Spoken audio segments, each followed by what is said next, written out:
Sepak terjang faksi Sambo yang turut memicu reaksi internal Polri. Akarta, Kompas.com. Keberadaan kelompok atau faksi yang dikendalikan oleh mantan Kepala Divisi Profesi dan Pengamanan, Kadif Propam, Polri Irjen Verdi Sambo di dalam tubuh Polri dianggap bukan hanya selentingan. Akan tetapi, peran faksi yang dipimpin oleh Sambo itu kemungkinan besar dianggap terlampau dominan di tubuh Polri sehingga menimbulkan gesekan dengan kelompok yang kontra dan memicu konflik.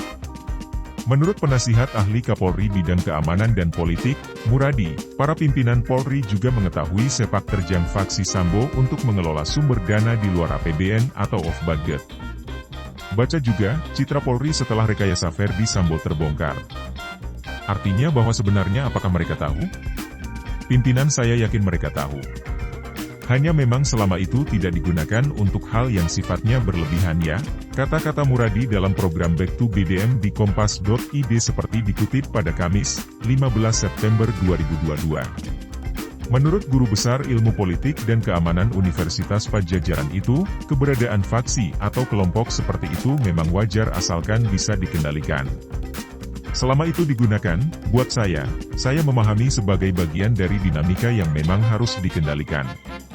Makanya dalam bahasa saya, faksi-faksi itu, baik yang megang ekonomi maupun bukan memungkinkan ada yang harus diorkestrasi, ucap Muradi. Di mana kemudian pimpinan itu bisa menggunakan tangan-tangan akses mereka, kewenangan mereka, ke yang bersangkutan untuk mengendalikan faksi-faksi tadi. Kalau tidak, dia akan liar, ucap Muradi. Soal keberadaan faksi yang dipimpin Sambo di internal Polri mencuat seiring dengan terbongkarnya pembunuhan berencana terhadap Brigadir J. Akan tetapi, menurut Muradi kasus itu hanya sebagai dorongan yang membuat pembahasan tentang faksi itu mengemuka di masyarakat. Itu yang terjadi kasus FS. FS ini kan kasus misalnya ramai pembunuhan Brigadir J, itu stimulasi saja. Karena sebenarnya sudah ada masalah jauh sebelum itu.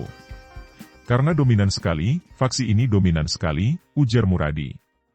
Bahkan menurut Muradi, pihak yang membocorkan soal diagram tentang kaitan sejumlah polisi yang termasuk dalam faksi Sambo yang dijuluki Kerajaan Sambo, atau Konsorsium 303, justru datang dari internal Polri. Data itu kan bukan diambil dari orang luar. Orang dalam.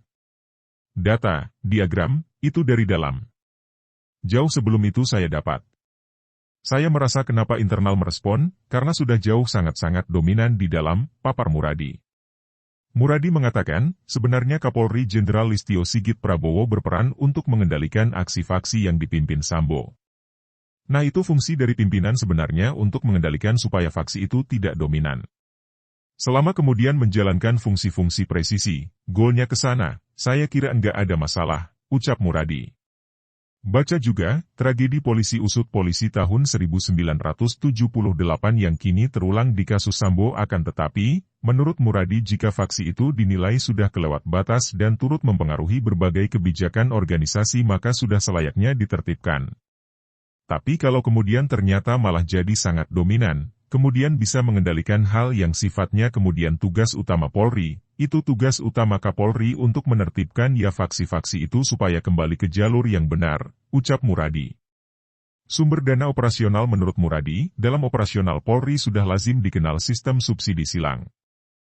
Yakni satuan kerja yang mempunyai pemasukan besar memberi bantuan anggaran untuk divisi lainnya terkait operasional. Muradi menilai praktik seperti itu sudah terjadi sejak Polri berdiri sampai hari ini. Dalam hal ini, kata Muradi, dua divisi Polri yang selalu memberikan subsidi kepada unit lain adalah lalu lintas, lantas, dan reserse.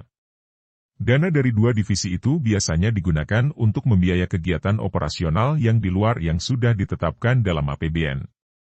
Maka dari itu, menurut Muradi, para pimpinan Polri juga seakan sudah memaklumi jika terdapat kelompok seperti faksi Sambo yang juga ikut mengelola dana di luar APBN dengan syarat digunakan untuk operasional. Kalau saya dari beberapa kali menangkap, mereka tahu. Tapi kan pada akhirnya kemudian, kalau saya prinsip utama dari organisasi kan dua, selama pendanaan digunakan untuk organisasi, bukan untuk memperkaya diri, bukan untuk membangun bargaining, daya tawar politik, yang ini saya kira enggak ada masalah, ucap Muradi. Yang kedua, dana itu kemudian digunakan hanya untuk hal-hal yang sifatnya kontingensi, sambung Muradi. Muradi juga menyinggung soal pembubaran satuan tugas, Satgas. Beberapa waktu lalu Sigit memutuskan membubarkan Satgas Khusus Merah Putih yang sempat dipimpin Sambo. Makanya pembubaran Satgas-Satgas itu kan kalau kita nomenklaturnya di APBN Polri kan enggak ada. Satgas itu kan memang mengerjakan operasi yang di luar dari unit yang sudah ada. Makanya kemudian pendanaan itu menjadi penting untuk dimanfaatkan, kata Muradi. Dapatkan update berita pilihan dan breaking news setiap hari dari Kompas.com. Mari bergabung di grup Telegram, Kompas.com News Update. Caranya klik link https://t.me/kompas.com/data, kemudian join. Anda harus install aplikasi Telegram terlebih dulu di ponsel.